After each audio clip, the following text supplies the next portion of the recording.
విశాఖ జిల్లాలో నూతనంగా ఏర్పాటు చేయనున్న రాజన్న ఆటోనగర్ శంకుస్థాపన తక్షణమే జరిగే విధంగా చర్యలు చేపట్టాలని smart Visakha auto parts and scrap dealers association అధ్యక్షుడు కాజీవల్లి డిమాండ్ చేశారు.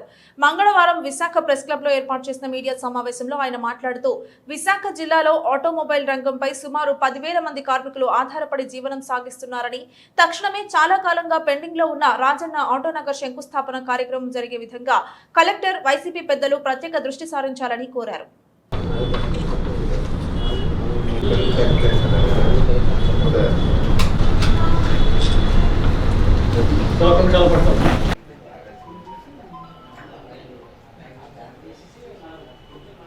ఈ ప్రెస్ మీట్ పెట్టడానికి ఇప్పుడు ఈ ఎమ్మెల్యేలు, సిటీలో ఉన్న ఎమ్మెల్యేలు కూడా దీనికి సపోర్ట్ చేయాలా.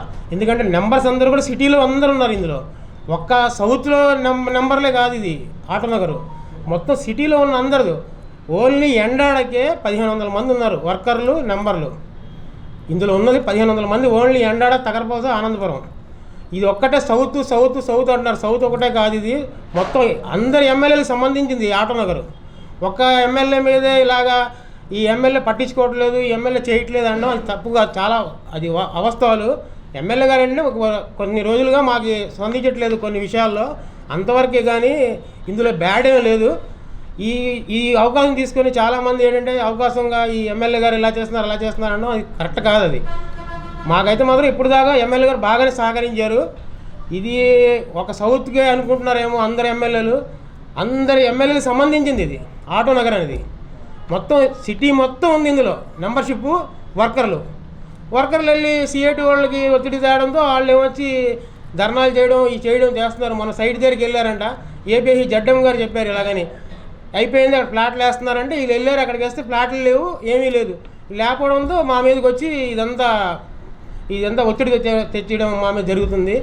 మేమేంటంటే 27వ తారీఖు జగన్మోహన్ రెడ్డి గారు ప్రోగ్రాం అయిపోయాక సుబ్బారెడ్డి గారు మీ పని చేస్తానని మా లాయర్ గారికి, వరప్రసాద్ గారికి చెప్పడం జరిగింది. అదే మొక్క మేము చెప్తున్నాం.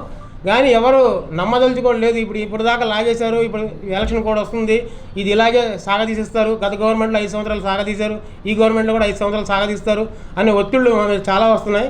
అనేక రకాలుగా మా మీద అపోహలు వేస్తున్నారు. ఎవరైనా సరే ఏ ఏరియా చెందిన నెంబర్లు ఆ ఏరియా ఎమ్మెల్యే దగ్గరికి వెళ్ళి ఇది బేగ్ చేయించండి సార్ అని అడగట్లేదు. నెంబర్లు మా మీదే వస్తున్నారు. కానీ ఆ ఏరియా ఎమ్మెల్యే దగ్గరికి వెళ్ళి మా పని చేయించండి, ఇది బేబీగా అవుద్దు కదా అని ఎవరు ఒత్తిడి దాటలేదు.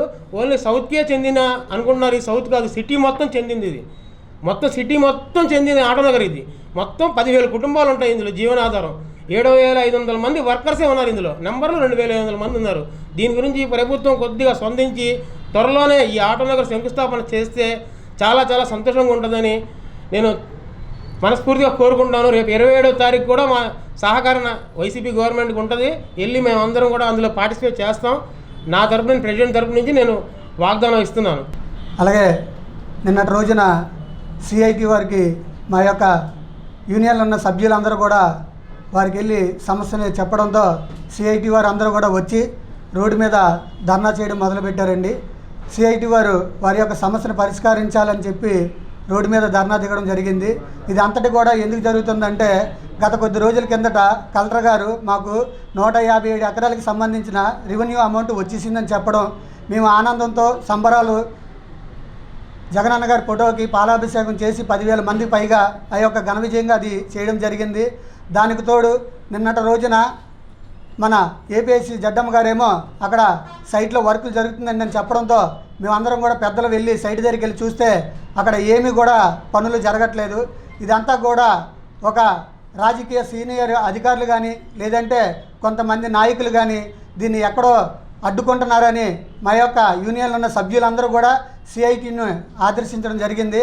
వారు కూడా ఈ సమస్యకు పరిష్కారం తేలాలంటే ధర్నా చేయాలనే ఉద్దేశంతో వారి యొక్క పరిష్కారం ఒకటే ధర్నాతో మొదలు పెడదామని నిన్నటి రోజు నుంచి ప్రారంభించారు. అది మాకు నిన్నటి రాత్రి మాకు వైవి సుబ్బారెడ్డి గారి కానించి కాల్ వచ్చింది. 29 దాకా ఆగండి, 29 తర్వాత మీ యొక్క శంకుస్థాపనకి మేము సర్వం సిద్ధం చేస్తామని చెప్పారు. అందుకోసం ఈ 2-3 రోజులు కూడా ఈ యొక్క ధర్నా ఆపడం జరిగింది. ఒకవేళ 29 కానీ మాకు ఎటువంటి మెసేజ్ రాకపోతే 29 నుంచి ప్రతిరోజు 2000 మందితో మేము కలెక్టర్ గారి ఆఫీస్ చుట్టుముట్టడం కానీ లేదంటే జీవీఎంసీ గాంధీ గారి విగ్రహం దగ్గర చుట్టుముట్టడం కానీ జరుగుతుందని మేము అందరికి కూడా తెలియజేస్తున్నాం.